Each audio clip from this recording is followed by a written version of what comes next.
Terima kasih Pak Andre, pimpinan rapat, pimpinan dan seluruh anggota Komisi 6 yang saya hormati, Saudara Amsakar, Kepala BP Batam, Wakil Kepala BP Batam yang baik hati, kalau datang suka menemani kita. Jadi terima kasih Bu Li.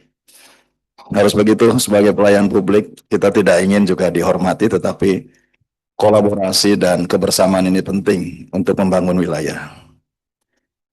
Pak Fahri Prancis, saya kaget ada Bapak di sini.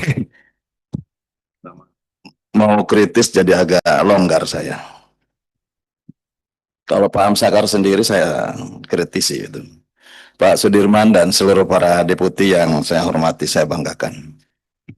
Pertama perlu menjadi catatan kita bersama. Saya tidak ingin membawa flashback sebetulnya kepada masa lalu. Tetapi dulu pada waktu akan digabungkannya BP Batam dengan wali kota sebagai ex officio, saya ini termasuk yang mengkritisi. Mengkritisi bukan berarti tidak setuju, bukan. Tapi mengkritisi. Ini demi rasa sayang saya terhadap pemerintahan, demi perhatian khusus saya atas peraturan dan perundang-undangan yang sudah terbit, dan demi kita melandaskan sesuatu kepada peraturan perundangan yang tentu ini menjadi komitmen kita bersama. Karena kalau tidak kita berkomitmen terhadap perbaikan-perbaikan yang sesungguhnya perdebatan ex officio ini dulu didasarkan kepada perbaikan implementasi. Nah, sehingga kalau masih kurang dalam implementasi, berarti kita berada dalam situasi yang harus dievaluasi gitu. Tidak kurang dari perundang-undangan Undang-Undang Nomor 25 Tahun 2009 tentang pelayanan publik, Undang-Undang Nomor 23 Tahun 2014 tentang pemerintah daerah, Undang-Undang Nomor 1 Tahun 2005 tentang pembenahan negara. Itu sebetulnya semua sangat sangat memberikan batasan kepada bersatunya antara regulator dan operator. Dan ini amanah reformasi. Kenapa kemudian ini dijadikan sebuah batasan bahwa operator dan regulator tidak boleh bersama-sama? Itu karena didasarkan kepada resiko-resiko kerentanan terhadap situasi yang akan terjadi. Misalkan penyalahgunaan kewenangan, kurangnya mekanisme pengawasan, potensi sengketa hukum, dan tentu kurangnya transparan dalam pengambilan keputusan. Ini harus dijaga.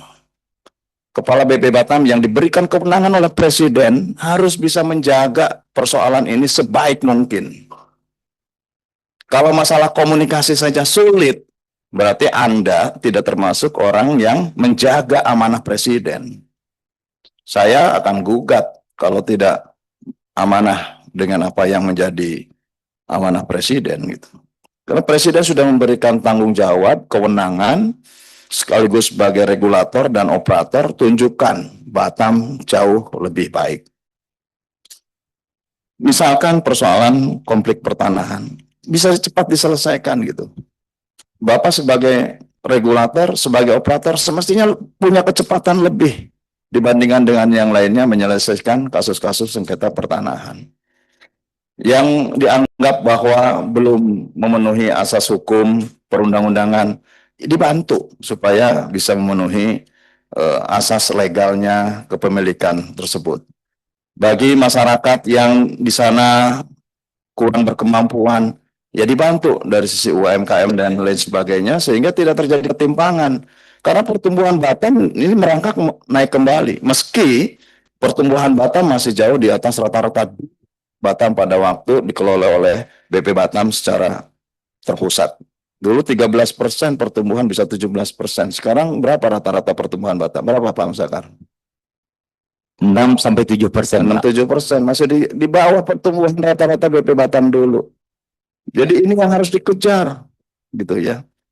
Saya bukan tidak setuju apakah dikelola oleh wali kota, ex officio kepala BP Batam, itu bukan itu konteksnya. Konteksnya bahwa ketika Presiden memberikan amanah ini, nanti Beli Demer boleh menambahkan bagaimana kita berdua dulu juga mengkritisi terhadap, saya sudah 5 tahun yang lalu di sini Pak Amsakar. Ya.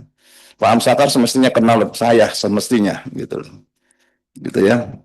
Ini tapi Pak Amsakar diberikan masukan aja nggak pernah mau jawab gitu. Bagaimana saya bisa memberikan masukan-masukan yang baik gitu. Saya ingin juga sebetulnya mengkritisi bagaimana terkait dengan ketersediaan air. Kalau tadi para deputi menyampaikan terkait dengan ada apa namanya, ada berbagai pembangunan LRT, jalan, bangunan, gedung. Tujuan sesungguhnya kan bukan itu gitu. Tujuan sesungguhnya adalah bagaimana Batam bisa menjadi pusat pertumbuhan baru dan kemudian tumbuh tinggi di sana, memberikan kesejahteraan bagi rakyat lokal dan bangsa Indonesia, tentu nanti menyumbangkan fiskal kepada bangsa dan negara. Dan ingat bahwa sebagai etalase bangsa, karena berhadapan langsung dengan Singapura, menurut saya ini juga harus ada akselerasi. Akselerasi dalam pembangunan dan lain sebagainya. Tentu kalau tadi dikatakan akan membangun berbagai fasilitas yang hebat-hebat tadi gambarnya, menurut saya hal yang paling penting adalah bagaimana mewujudkan keinginan Presiden Prabowo Subianto. Pertama, ya secara nasional tentu pangan. Pangannya harus jelas, Pak. Di Batam punya roadmap nggak tentang pemenuhan kebutuhan pangan? Dari mana? Jangan-jangan pangannya dari negara-negara luar, impor, karena free trade zone di situ. Ya, free trade area. Jangan-jangan dari Thailand seluruh makanan. Nah, kalau sebisa mungkin karena di sana bernilai tinggi pangan, ini ya bisa mengambil ya dari para petani kita gitu. Dari para petani di luar Batam, bangsa Indonesia, anak-anak bangsa yang bisa berkirim pangan ke sana dengan harga yang lebih baik, lebih tinggi dan lebih bernilai ekonomi. Kemudian harus swasembada air. Airnya berapa sih kemampuannya? Sampai 10 tahun ke depan, 20 tahun ke depan, ini air bagaimana? Karena bagaimanapun untuk menarik Batam sebagai daerah transit bagi kapal-kapal perdagangan, atau mungkin bisa menjadi buffer port area dari Singapura dan bisa disandarkan di Batam, dan bahkan mungkin secara perlahan Batam bisa mengambil alih posisi Singapura. Menurut saya berapa ketersediaannya? Jangan sampai kemudian kita menggenjot terhadap pertumbuhan industri dan lain sebagainya di sana, tetapi penunjangnya tidak cukup, airnya tidak cukup. Nah, kalau airnya tidak cukup, orang nggak akan datang. Ngapain di sana? Nggak cukup kok. Berapa? Presentasikan dulu di sini, Pak Dirman, sebagai perencana. Berapa kemampuan pangan kita, berapa kebutuhan kemampuan air kita, tingkat pertumbuhan rata-ratanya berapa, sehingga Batam siap 20 tahun ke depan masih cukup pangan dan airnya, siapapun pertumbuhan baik secara ekonomi maupun secara penduduk di sana bisa akan dilayani dari kebutuhan-kebutuhan tersebut. Energi, bagaimana kebutuhan energinya gitu. Dari mana kebutuhan energinya? Ya sebisa mungkin kalau Batam menjadi pusat pertumbuhan, melanjutkan dulu, bagaimana juga ini tentu bisa menjadi pusat pendapatan bagi masyarakat Indonesia. Nah, ini saya belum mendengarkan dari tadi terkait urgensinya membangun banyak hal tadi untuk rakyat, sumbangan kepada masyarakatnya, bagaimana membuka lapangan pekerjaannya, berapa yang nanti bisa menampung pekerja dari luar. Ini belum saya dengar gitu ya. Yang tadi yang ditampilkan hanya glamor-glamornya membangun Batam gitu. Nah, ini yang basicnya ini yang menurut saya perlu disampaikan. Dua lagi. Ya. Kemudian dulu Batam itu daya tarik, Pak Andre. Pak Andre mungkin dulu waktu masih susah gitu ya. Sekarang udah kaya sekarang. Kalau mau beli handphone murah dapat banyak itu ke Batam gitu ya.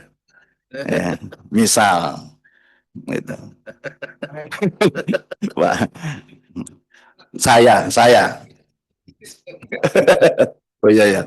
Pak Andre sama dengan saya perintis. Jadi saya dulu kalau mau bisa memberikan banyak oleh-oleh kepada ini ya ke Batam. Bisa beli elektronik di sana murah. Batam menjadi tujuan wisata, bisa menjadi tujuan wisata, bisa menjadi tujuan belanja karena barang-barangnya jauh lebih murah dibandingkan dengan wilayah lainnya. Betul ya Bu Li ya?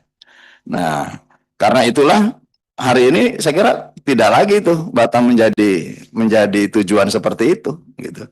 Malah sekarang Batam ya menjadi kota hiburan, kota industri, kemudian banyak dikunjungi oleh seberangnya di hari-hari tertentu untuk berkunjung gitu.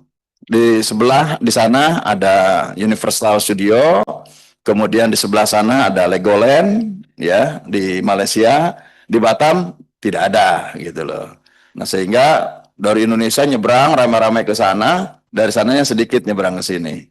Nah, ini harus dipikirkan di situ menurut saya. Esensi membangun Batam selain menjadi kota industri juga di situ gitu. Itu baru kena bahwa betul-betul membangun Batam adalah untuk seluruh rakyat Indonesia gitu. Nah, yang terakhir terkait moratorium, saya kira hitung-hitungan saja lah Pak Andre.